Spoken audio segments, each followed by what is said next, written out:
Nakabalik na ng Pilipinas kagabi ang 47 Pilipino na nag-avail ng voluntary repatriation dahil sa gulo sa Lebanon. Tiniyak naman ng pamahalaan ang tulong na ipapaabot sa kanila. Si Bian Manalo sa sentro ng balita. Palakpak ang sumalubong sa 47 Pilipinong dumating sa NAIA Terminal 1 kagabi. Sila ang mga kababayan nating nag-avail ng voluntary repatriation program ng pamahalaan matapos maipit sa gulo sa Lebanon. Sumalubong sa kanila ang mga tauhan ng Department of Migrant Workers, Overseas Workers Welfare Administration at iba pang ahensya ng gobyerno. 45 sa kanila ang overseas Filipino workers at 2 naman ang dependents.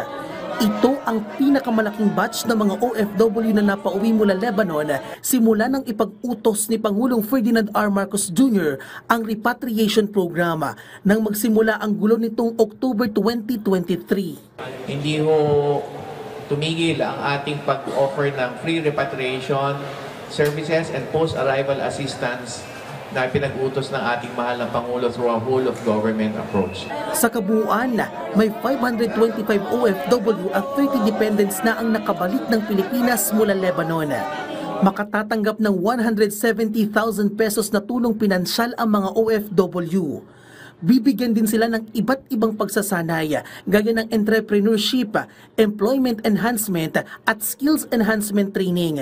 We're making our services more available. We have hotlines. We have transport even, no? Doon sa mga nangangailangan na maidala sa mga shelters from their homes, from anywhere within Beirut. Nakatoka naman ang Department of Health sa physical examination at psychological first aid.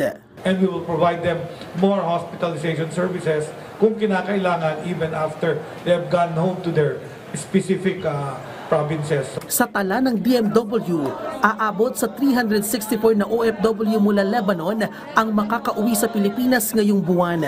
Mahigit 200 na rito ang inaayos na ng Lebanese Immigration Authorities. Sa ngayon, naka-alert level 3 ang Lebanon. Ibig sabihin niyan ay mandatory repatriation. Bian Manalo para sa Pambansang TV sa Bagong Pilipinas.